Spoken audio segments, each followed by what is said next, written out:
오늘의 말씀은 산 위에서 하신 말씀, 그 11번째 때가 되겠습니다.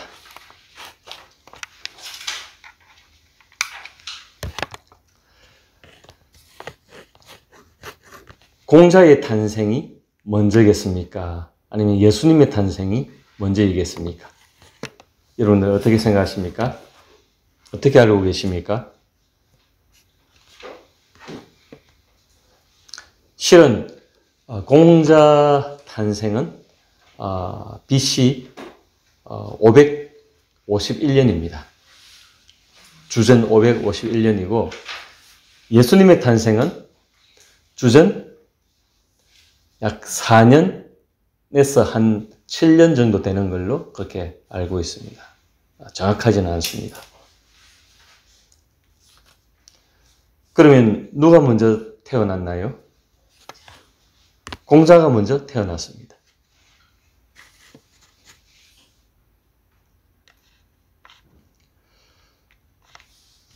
예수님보다 공자가 먼저 태어났으니까 예수님보다 공자가 더 훌륭한 분이신가요? 오늘 질문이 좀 애매하죠?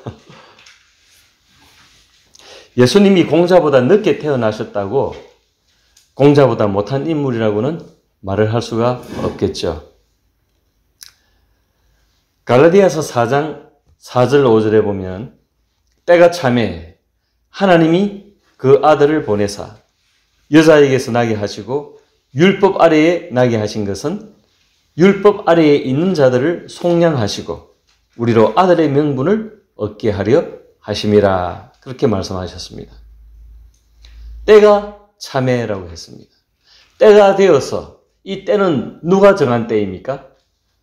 하나님 아버지가 정하신 때입니다. 그러니까 예수님이 공자보다 이후에 태어나셨던 그 이전에 태어나셨던 예수님의 가는 길은 이 공자와 다르다는 겁니다. 일반 인생들과 다르다는 겁니다. 동양 철학자와 다르다는 것, 서양 철학자와 다르다는 것입니다. 예수님의 길은 무슨 길입니까? 율법 아래에 나게 하신 것은 율법 아래에 있는 자들을 속량하시고 구원해 주시고 우리로 아들의 명분을 얻게 하는, 우리로 하여금 하나님의 아들 되도록 하기 위해서 예수님이 이 땅에 오셨다는 것입니다. 그래서 예수님의 길은 다른 것입니다. 우리가 공자의 도리를 따른다고 해서 하나님의 아들이 되는 건 아니지 않습니까? 공자의 가르침을 듣는다고 해서 구원의 도리를 얻는 것 아니지 않습니까? 하나님의 아들들이 되는 것이 아니지 않습니까? 바로 그런 것입니다.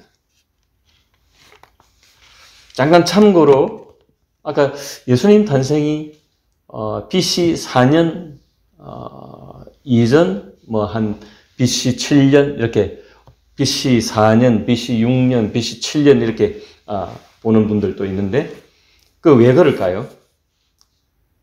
왜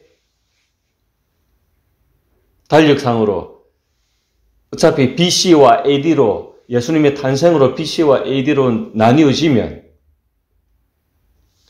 AD 1년이 예수님 탄생일이 되어야 마땅하지 않습니까?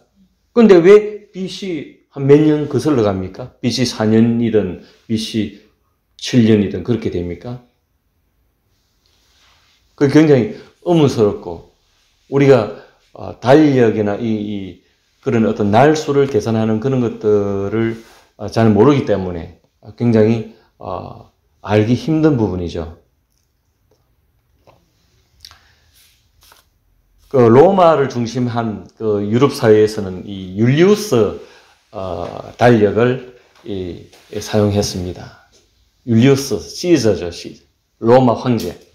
그래서 율리우스력 바탕 위에서 이 예수님 탄생 후에 몇백 년이 지납니다.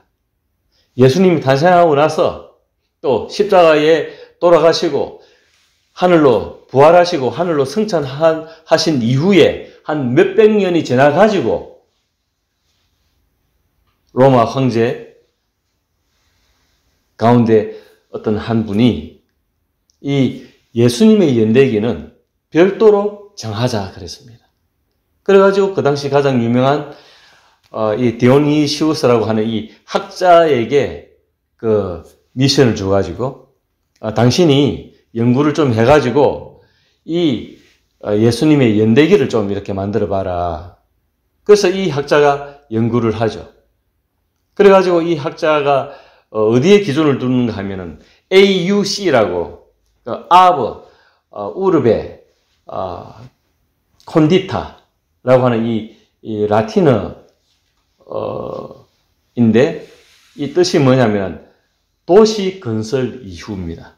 그래서 도시 건설을 기점으로 이제 그것을 나누자 이렇게 기준으로 해가지고 그 연도를 잡았는데 그 도시는 어떤 도시를 말하는 걸 로마를 말합니다. 로마 도시 건설 이후라고 하는 아브, 우르베, 콘디타. 아브는 아마 after 영어로. 그 다음에 우르베는 urban 도시, city. 그 다음에 콘디타는 construction 아마 그렇지 싶습니다. 그래서 이 건설 이후 754년을 주후 1년으로 잡았습니다. 754년을. 그래서 로마를 건설하고 난 754년째 되는 연도를 주후 AD 1년으로 잡았습니다. 그런데 그 이후에 세월이 흘러가지고 후대의 학자들이 여러 문헌을 연구한 끝에 예수님은 적어도 AUC 750년 이전에 태어난 754년이라고 했는데 750년 이전, 그래서 더 빨리 태어나셨다는 거죠. 그렇게 이제 알게 되었습니다. 그래서 이 어떤 그 정황에 의해서 그런 어떤 결론을 얻었는가 하면은 가이사 아우구스토의 인구조사, 가이사의 호정령에 따라서 예수님이 베들레헴으로 가가지고 예수님이 베들레헴에서 태어나는 일을 겪었지 않습니까? 예수님이 베들레헴으로 그 부모가 아기 예수님을 베들레헴에서 이렇게 낳게 된 것은 바로 이 가이사의 이 아우구스토의 호정령이 내려가지고 요즘으로 치면 주민등록증을 다 만들어라 이거죠. 호적을 만들어라. 호정령을 내려가지고 그렇게 했다는 것입니다. 또 그것도 있죠. 그리고 그거는 역사에 기록이 남는 거죠. 그리고 또 이 헤롯 성전이라고 하는 이 헤롯 성전이 예루살렘에 지어진 헤롯 성전이 46년 동안 지어졌습니다. 이것이 헤롯 성전 건축 그 기간이 역사의 사료에 남아 있습니다. 그리고 또 예수님의 성전에서 또 활동하셨죠. 예수님이 성전에 들어가서 가지고 이렇게 가르치시고 했던 그런 기록이 있지 않습니까? 그리고 예수님이 또 상을 뒤집어 엎으시고 하는 그런 기록들이 있죠. 그런 정황. 그리고 결정적으로 헤롯의 죽음이 이 BC 4년이라는 점입니다. 헤롯. 예수님을 죽이기 위해서 그 베들레헴에 있는 2살 이하의 남자아이를 다 죽이라고 했죠.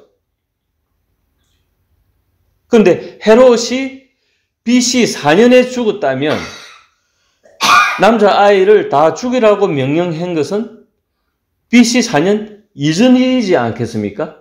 그러니까 2살 이하로 했으니까 적어도 한 2년 더 하거나 이렇게 하면은 BC 한 6년 내지는 7년이 된다는 거죠.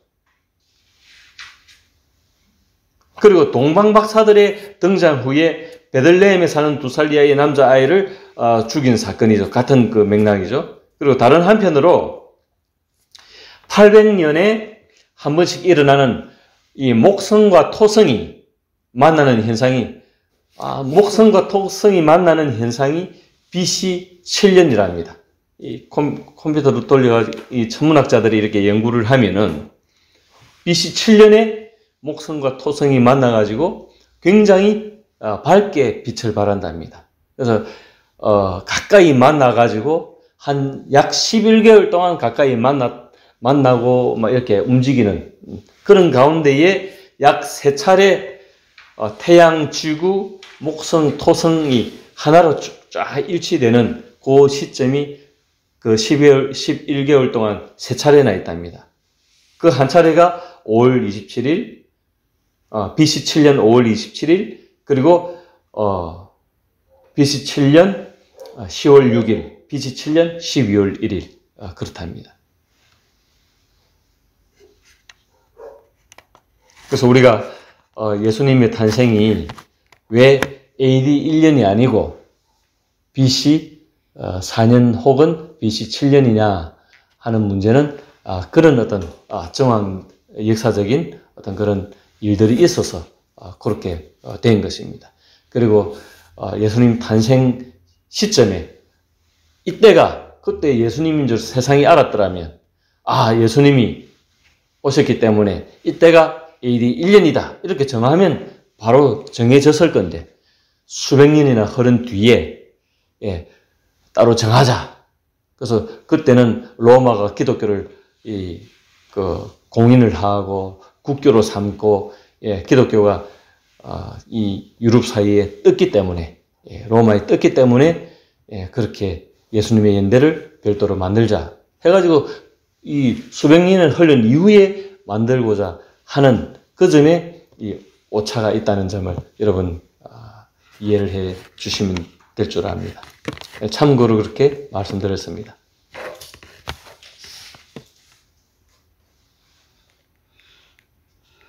그렇다면 오늘 본문에 들어가 가지고 눈에는 눈, 이에는 이라고 하는 문구를 세간 사람들이 보복을 결심할 때 자주 사용하죠. 우리가 보통 어떤 억울한 일을 당했거나 내가 어디 맞았거나 뭐 힘든 일을 당했을 때 에이 이것 봐라 눈에는 눈, 이에는 이 하면서 복수를 결심할 때 보통 이런 말을 많이 쓰죠. 형님. 그래서 이제 보통 이 복수심에 불타는 말로서 눈에는 눈, 이에는 이라고 하는 문구를 쓰는데 이 공교롭게도 이 문구가 고대 바빌론 하무라비 왕이 제정한 하무라비 법전에도 나옵니다. 그리고 모세가 기록한 구약 성경 출애굽기, 레위기, 신명기에도 이 문구가 나옵니다. 신명기. 출애굽기에도 나오고 레위기에 나오고 신명기에도 나오고. 그래서 구약 율법에 이 문구가 나타나고 눈에는 눈, 이에는 이. 그것을 이제 인용해가지고 오늘의 본문 말씀이 나왔죠. 본문 38절에 보면 뭐라고 말씀하고 있습니까? 또 눈은 눈으로, 이는 이로 갚으라 하였다는 것을 너희가 들었으나 그랬죠. 함무라비 법전은 주전 BC 약 한 1700년대 정도 됩니다. 그리고 구약 율법은 모세가 활동했던 그 당시가 약 BC 한 1500년으로 봅니다. 그러면 어느 것이 먼저일까요? 함무라비 법전이 먼저입니다. 그러니까 제가 왜 공자가 먼저냐, 예수가 먼저냐 이 이야기를 왜 꺼냈는가 하면, 이 질문을 왜 던졌는가 하면 바로 이 이야기를, 이 말씀을 드리기 위해서 그렇습니다. 함무라비 법전이 법전에 눈에는 눈, 이에는 이, 이제 이 문구가 있거든요. 그런데 구약 율법에도 이 문구가 있단 말입니다. 그러면 이 성경, 모세가 성경 함무라비 법전에서 그냥 뺏겨왔네. 사람들은 그래 또 생각을 할 수도 있단 말입니다. 그래서 구약율법이 뒤에, 함무라비 법전보다 뒤에 제정되었기 때문에, 그래서 제가 말씀을 드립니다. 오해 없으시라고. 그래서 구약율법이 함무라비 법전을 모방한 것인가 이 말씀입니다. 여러분, 우리가 기본적으로 알아야 될 것은 하나님은 역사 안에서 일하실 때에 백성이 이해 가능하도록 인간 사회의 문화적 상황을 고려하십니다. 그때는 그 고대 건동 그때 주변에, 이스라엘 주변에 그런 어떤 문화적인 상황을 고려해가지고 이 율법을 제정하실 때에도 그런 것들을 감안해서 하나님이 제정하셨다는 것입니다. 백성을 위해서.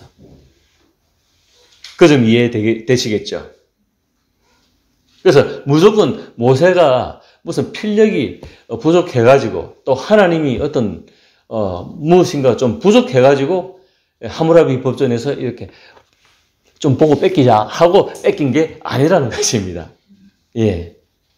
그래서 하무라비 법전과 이 구약 율법을 우리가 비교해 볼 수 있는데 하무라비 법전은 왕의 권세를 지탱해주는 그런 역할을 하고, 예. 그 당시에는 왕의 말이 곧 법입니다. 예. 법전 위에 있습니다. 그럼에도 불구하고 이제 기본적인 이 사회 질서를 유지하기 위해서 하무라비 법전이 있다는 거죠. 예. 그런 문구가. 왜냐하면은 재판이 나고 송사거리가 나니까 얼마나 사회가 복잡합니까? 인간이 욕망이 있으니까 살다 보면 서로 치기도 하고 도둑질도 하고 빼앗기도 하고 막 싸우기도 하고 죽이기도 하고 그러지 않습니까? 그래서 하나의 대원칙을 그렇게 그 사회 질서를 유지하기 위해서 그렇게 만든 것입니다. 모세의 율법은 무엇입니까? 모세의 율법은 하나님의 백성에 대한 하나님의 자비와 사랑이 흘러가는 통로입니다. 하나님의 백성이 하나님의 백성답게 하도록 이끌어주는 것이 율법이고, 하나님의 존재가 어떠하심을 이끌어주는 것이 하나님의 율법입니다. 그 율법 안에는 하나님의 사랑의 내용이 담겨 있죠. 하나님의 자비의 내용이 담겨 있습니다. 증거를 한번 볼까요? 본문 39절 이하에 한번 같이 42절까지 한번 다시 한번 봅니다. 39절에서 42절. 예, 39절에서 42절 같이 읽으면 시작. 나는 너희에게 이르노니 악한 자를 대적하지 말라. 누구든지 네 오른편 뺨을 치거든 왼편도 돌려대며 또 너를 고발하여 속옷을 가지고자 하는 자에게 끄도까지도 가지게 하며 또 누구든지 너로 억지로 오리를 가게 하거든 그 사람과 심리를 동행하고 네게 구하는 자에게 주며 네게 꾸고자 하는 자에게 거절하지 말라. 그죠? 좀 내용이 다릅니다. 보복하는 차원이 아니라 다 내 걸 다 남에게 이웃에게 꺼내주는 차원입니다. 악한 자를 대적하지 말라. 나에게 악하게 대할지라도 네 오른편 뺨을 치거든 왼편도 돌려대라. 아유, 힘듭니다. 보통 그렇지 않습니까? 내 오른편 뺨을 내가 맞았다 칩시다. 내가 맞으면 보통 우리가 어떻게 되겠습니까? 쳤네 쳤어 하면서 이놈 죽어봐라 이러죠. 그래서 그 자기의 피해에 대한 그 보복이 보통 더 크게 가해지는 것이 상식입니다. 그래서 뺨 한 대 맞은 것 때문에 살인을 할 수 있다는 그런 걸 방지하기 위해서 이런 법이 정해졌지만, 사실 하나님의 사랑의 내용은 뭡니까? 오른편 뺨을 맞으면 왼편 뺨도 돌려대라. 내주라. 그리고 또 40절에 보니까 또 너를 고발하여 속옷을 가지고자 하는 자에게 에이따 끄도까지도 가져가라 하고 좀 내주라는 겁니다. 그걸 지키기 위해서 아둥바둥 하다 보면 뭡니까? 어디로 가게 되죠? 결국 법정에서 싸우게 됩니다. 여러분, 법정에서 싸우고 다투고 하는 게 쉬운 일이 아닙니다. 얼마나 사람 피를 말리고요. 그 몇 년씩 걸리고 있어요. 그래서 어떤 분들은 한 몇 년 법정 다툼을 하고 나서 암이 생기거나, 그 몸을 완전히 해치고, 그런 경우가 많이 있습니다. 그만큼 신경이 쓰이고 안 좋은 거죠. 왜냐하면 상대편에 대해서 이겨먹어야 되니까. 이겨먹기 위해서는, 그러니까, 물론, 이 세상 법정이 필요 없다는 말은 아닙니다. 예.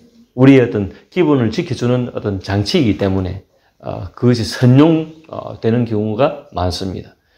그럼에도 불구하고 우리가 하나님의 백성으로 살아가는 것에는 거기서 하나를 지키기 위해서 아동바동하고 다투고 싸우고 다 쪽박 깨지 말고 다 내주라. 이게 더 왜 내줄 수 있습니까, 우리가? 형님, 우리가 내주면 손해 아닙니까? 손해지. 근데 왜 내어줄 수 있죠? 하나님은 왜 내어주라고 그러십니까? 하나님의 말씀이고. 하나님 말씀이기도 한데, 네가 내어준 거에 몇 배나 내가 갚아주겠다. 우리는 하나님이 주는 것만 받아 먹는다 생각하면 우리는 넉넉한 사람들이죠. 그러니까, 넉넉하게 내줄 수 있다는 거예요. 그래서 그거 하나 지키려고 아동바동, 목을 매지 말라는 겁니다. 목을 매면 내가 하나님과의 관계에서 내가 떨어질 수 있다. 그거 같이 복 없는 경우가 어디 있습니까? 복을 차는 경우가 어디 있습니까? 여러분, 복 차지 마시기를 바랍니다. 아멘. 여러분들에게 내려지는 그 복을 내동댕이 치지를 마시기 바랍니다.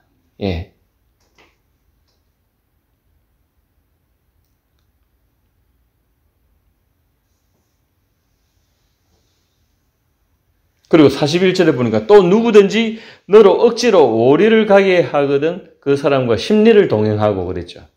좀 어려운 일인갑습니다. 오리 동행하는 게. 나도 바쁘고 힘든 일이 많은데 이게 뭐 좀 이렇게 해석을 하자면 굉장히 좀 어려운 일을 좀 이렇게 부탁을 하는데 그러면 내가 충분히 해주고 심리까지도 갈 마음을 가지고 도와주라는 겁니다. 근데 이걸 가지고 옛날 이 교회 젊은이들이 뭘 이야기를 하고 있느냐 하니까 제가 직접 들은 건데 토론이 나왔습니다. 청년들이 성경 공부를 하면서 토론이 나왔는데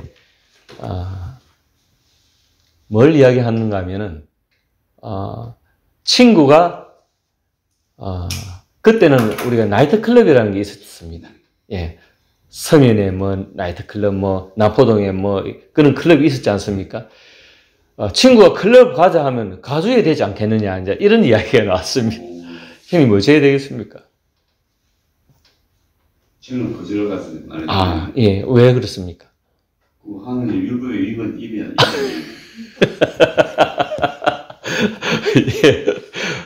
명랑한 같습니다. 맞습니다. 그래서 하나님 싫어하는 일을 하자고 이렇게 하는데 이 말씀 오리로 가자 하면 심리로 가라 했다고. 나이트클럽에 가자 하면 아니 저 사창가라도 가야 안 되겠나. 이래 해석하면 곤란하다는 겁니다. 그런데 젊은 사람들이 그렇게 이야기를 하더라고요.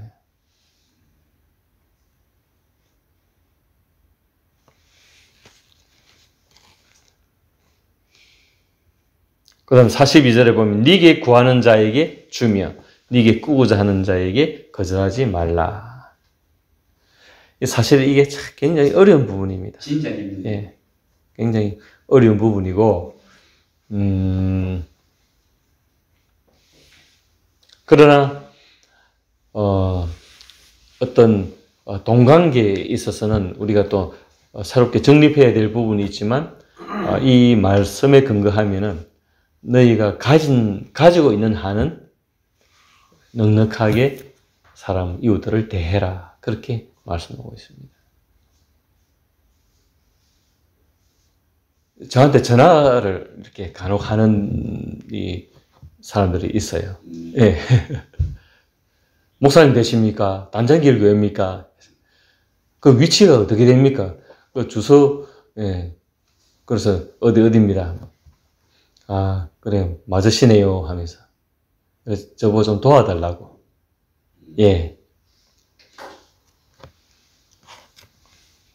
얼마 전에 그런 일이 있었는데, 이게 뻔하게 잘못된 일이고, 그 사람이, 이렇게 젊은 사람인데, 자기가 어디 자기 신분이 뭔데 사진을 찍어 보내주더라고요. 휴대폰으로. 그래가지고 돈을 빌려달라 이거지. 그런데 이제 하는 행위가 굉장히 어설프고 이게 뭔가 좀 노림수가 있다. 뻔히 아는데 목사님 되십니까? 하는 그 소리에 제가 에이까짓 거 그거 없어도 안 살겠나 하고 제가 좀 그거 한 적이 있습니다. 그런데 그러고 난 이거 역시 노림수였죠. 그래서 하나님은 또 그 뒤로 아마 한 몇십 배의 몇백 배의 돈을 저에게 또 안겨주셨습니다. 다른 방법으로. 그래서 그런 것들이 있는데 이게 이제 제가 이게 좀 인색하게 굴려면 인색하게 굴 수 있겠죠. 젊은이가 이때까지 살면서 뜬금없이 전화로 생전 보지도 못한 그런 사람에게 대상에게 전화로 해가지고 돈을 구워달라. 그게 합당하냐 하면서 그렇게 살면 안 된다 인생. 내가 그렇게 그거 할 수도 있지만 제가 이상하게 그냥 목사님 되십니까 하고 이렇게 하는데 제가 뻔하게 아는 부분이지만 그냥 주고 싶더라고요. 그러나 제가 그 사람에게 어떤 이게 잘못된 짓이다 하는 걸 그걸 조장하지 않기 위해서 제 계좌번호를 가르쳐달라 하대요. 그래서 그 계좌를 적어줬습니다. 자기가 갚기로 한 날 반드시 갚겠다고.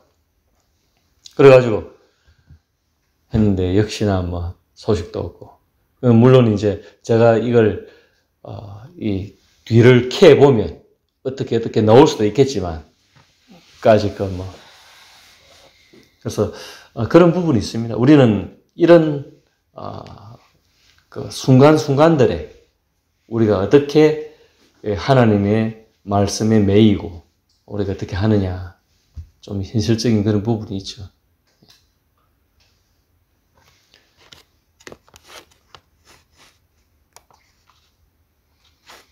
어쨌거나 하나님의 율법은 이렇게 이웃들에게 열려 있고 내 자신의 것을 이렇게 내어주는 그런 자비와 사랑과 넉넉함, 풍성함이 있다는 사실을 여러분 기억하시기 바랍니다. 아멘. 그리고 보복법이냐 배상법이냐 그런 논란이 있는데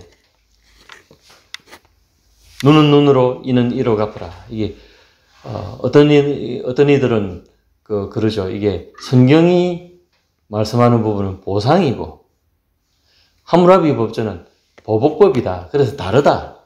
근본적으로. 일면 보면 그런 것 같기도 하지만 사실 보상이다. 이 보복법이다. 보복이다. 보상이라기보다도 이 배상이죠. 정확하게는. 보복, 배상, 그죠? 그래서 이게 동일하다고 보아집니다. 왜냐하면 이 보복이다, 배상이라고 하는 이 말들은 관계에서 빚어지는 것이거든요. 보복이 있으면 반드시 그 상대편이 있지 않습니까? 상대편이 있어야 보복을 하지 않습니까? 또 배상을 하려고 하면 상대편이 있어야 되지 않아요? 관계이기 때문에. 그래서 동일한 것이다. 그래서 보복법이든 배상법이든 다 이 보상법에 연루된다. 제 나름대로 그렇게 봐지고요. 눈에는 눈, 이에는 이라는 식의 이 보복법이나 배상법을 똑같이 이렇게 보복한다, 똑같이 배상한다 해야지. 동태 보복법, 또 동해 보복법, 또 동태 배상법, 또 동해 배상법, 그런 말들을 하기도 합니다. 이것은 그 당시 이것을 제정하는 사회에 통용되는, 요즘은 어떻게 됩니까?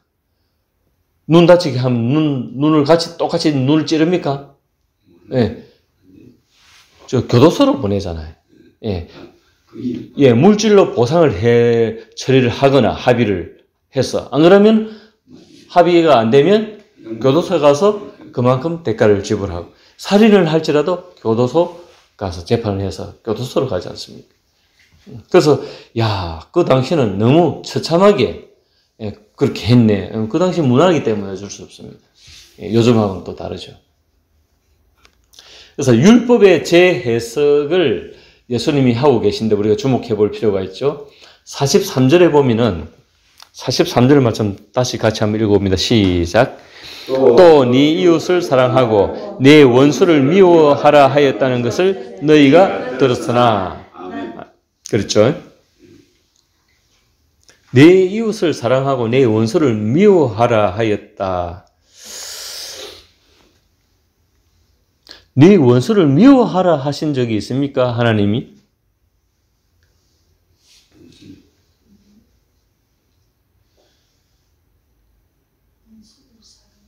그거는 예수님의 말씀이고 율법에. 그런데 이것은 율법에 없는 내용입니다. 네 이웃을 사랑하라 하는 부분은 율법에 있습니다.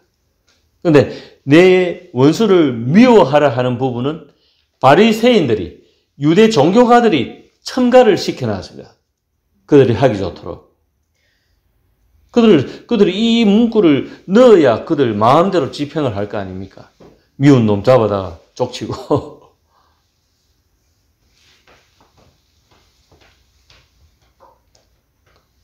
그래서 네 이웃을 사랑하고 네 원수를 미워하라 하였다는 것을 너희가 들었으나 하는 것은 유대인들의 바리새인 종교가들의 유대교에서 가르치는 내용입니다.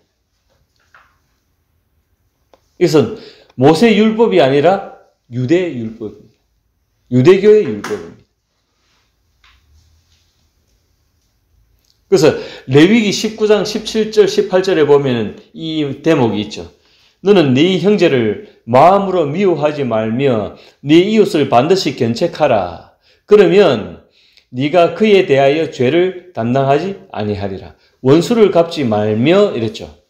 원수를 갚지 말라 그랬습니다. 동포를 원망하지 말며 네 이웃 사랑하기를 네 자신과 같이 사랑하라. 나는 여호와이니라. 구약의 율법은 사랑으로 이끌어줍니다. 나는 여호와이니라. 왜 그렇게 말씀하고 있을까요? 하나님이 그런 분이시라는 것입니다. 내가 그런 존재이기 때문에 너희가 이 말씀을 청종하라. 그렇게 말씀하고 있는 것입니다.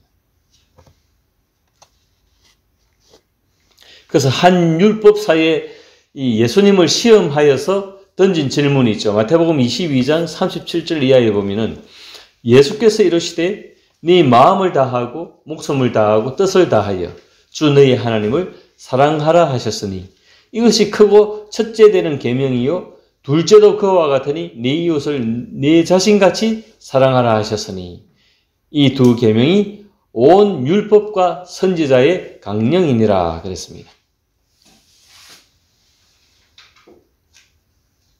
하나님을 사랑하고 이웃을 사랑하는 것이 온 율법과 선지자의 기본 원칙이다. 대원칙이라는 것입니다.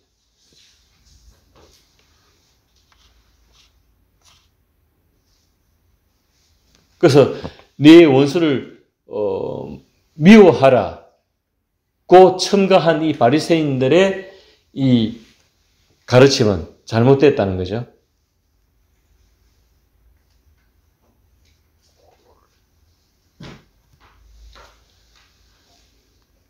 그래서 예수님도 원수를 사랑하라. 그렇게 말씀하고 있는 것입니다. 본문 43절에 한번 살펴볼까요? 또 네 이웃을 사랑하고 네 원수를 미워하라 하였다는 것을 너희가 들었으나 나는 너희에게 이르노니 너희 원수를 사랑하며 너희를 박해하는 자를 위하여 기도하라. 원수를 오히려 사랑하라고 말씀하고 있는 것입니다. 또 박해하는 자를 위하여 기도하라 하는 것입니다.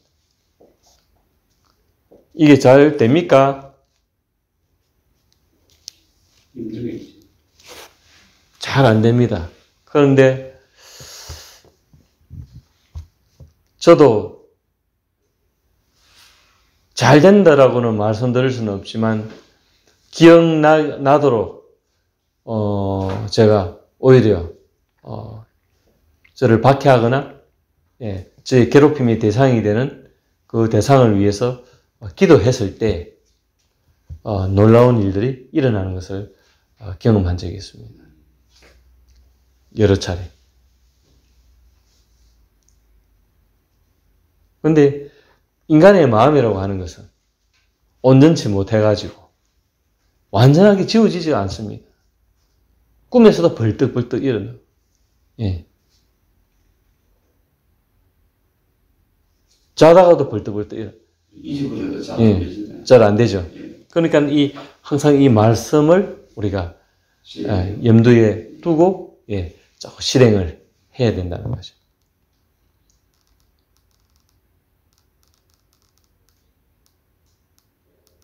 이같이 한즉 45절에 보면은 하늘에 계신 너희 아버지의 아들이 되리니 너희 아버지의 아들이 된다. 이는 하나님이 그 해를 악인과 선인에게 우리가 하나님의 자녀라고 한다면은 그렇게 해야 된다는 겁니다. 그렇게 못한다면은 어떻게 됩니까? 결과가. 원수를 사랑하고 원수를 위해서 기도하고 나를 박해하는 자를 위해서 기도하지 못한다면 우리가 어떻게 됩니까? 결과가. 상대편하고 같은 사람이 되겠네. 아니, 지금 이 말씀은 그렇게 하면 너희가 하나님의 아들이 된다 그랬잖아요. 그렇게 못하면 하나님의 아들이 된다, 못 된다? 못 된다. 이게 굉장히 겁나는 말씀이죠.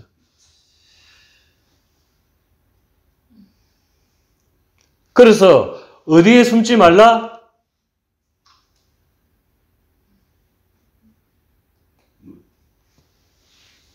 제2에 숨지 말라.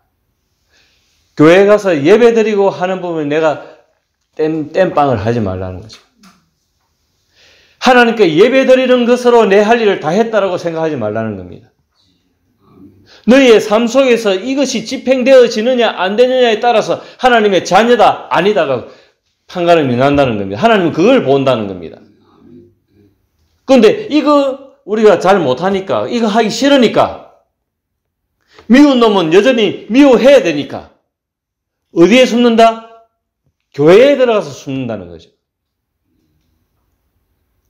교회는 숨는 곳이 아닙니다. 교회에 와서 배워가지고 어떻게 된다? 세상에 빛이 되고 소금이 되는 것입니다. 세상에 드러내놓는 것입니다.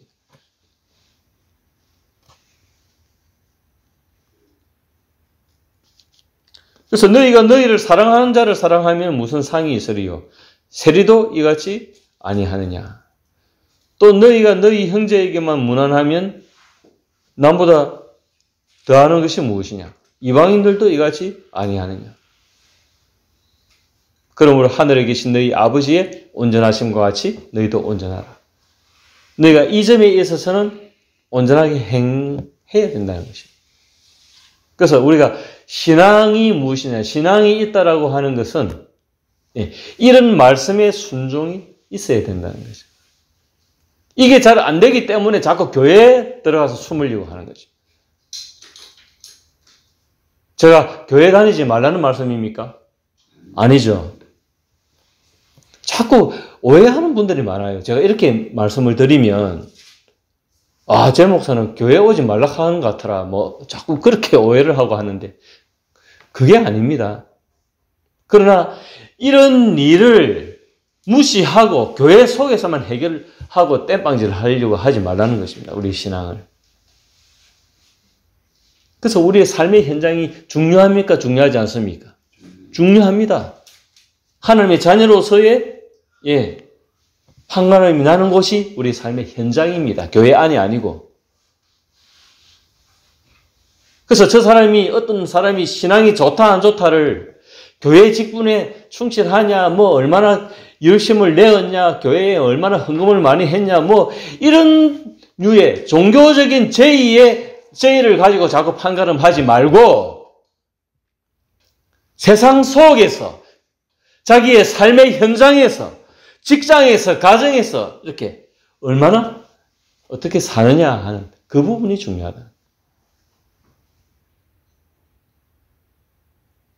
이게 어려운 겁니다. 신앙이라고 하는 것이. 이게 어렵습니다.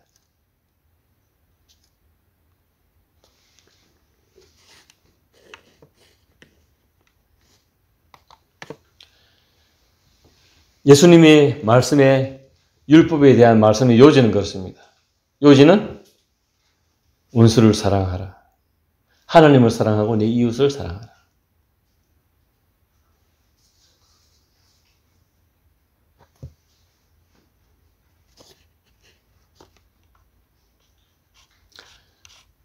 여러분, 우리가 인생이라고 하는 것이 마라톤에 비유되기도 하고,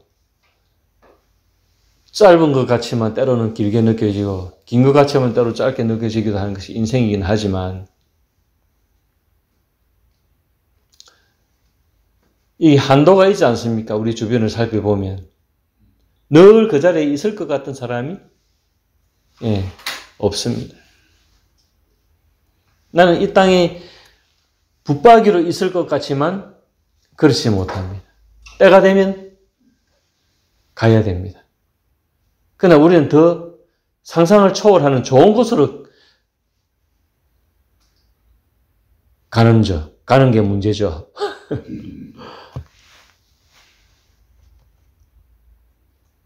그러니까 사는 동안에 사랑하고 사시라는 겁니다.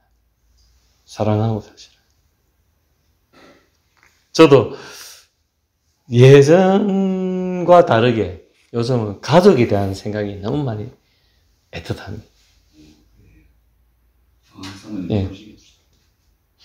근데 제가 애틋하면 애틋할수록 집사람은 뜬금없이 안 하던 짓을 한다고 타박이 세고 싸가지 없는 하영이는 오히려 지가 더 큰 소리고 하지만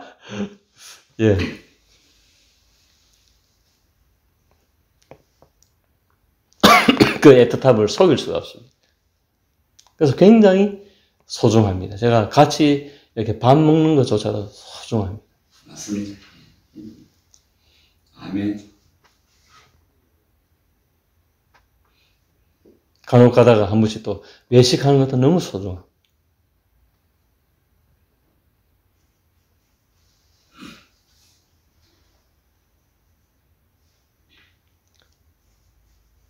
사랑하고 사시길 바랍니다. 아멘. 나는 사랑하는데 상대편에서 안 받아주는 경우가 있죠. 왜 그래요?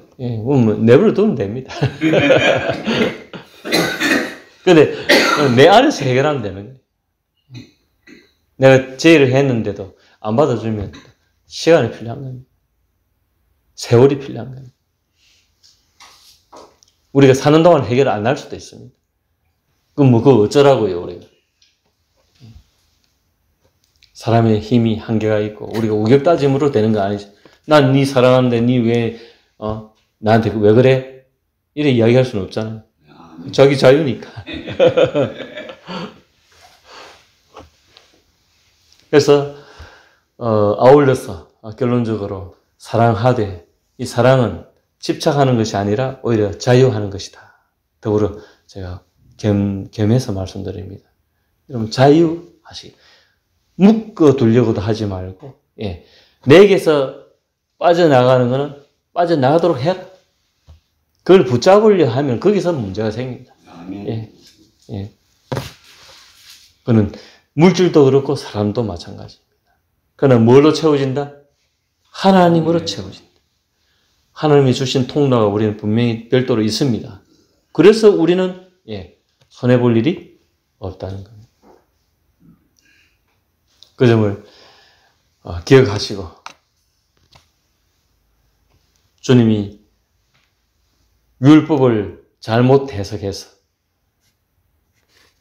잘못 살아가는 이 율법 하에 있는 인생들에게 오늘 또 하나의 가르침을 주시고 우리가 율법의 이 대목들을 보면서 이래 해야 되는구나 하고 율법적으로 접근하는 것이 아니라 그 이면에 있는 하나님의 긍휼과 하나님의 자비와 하나님의 사랑의 세계를 우리가 충분히 섭득하고 이해할 수 있고 그것이 우리의 것으로 삼는 나의 것으로 삼는 그런 은혜가 우리 모두에게 있으시기를 주님의 이름으로 축원드립니다. 아멘.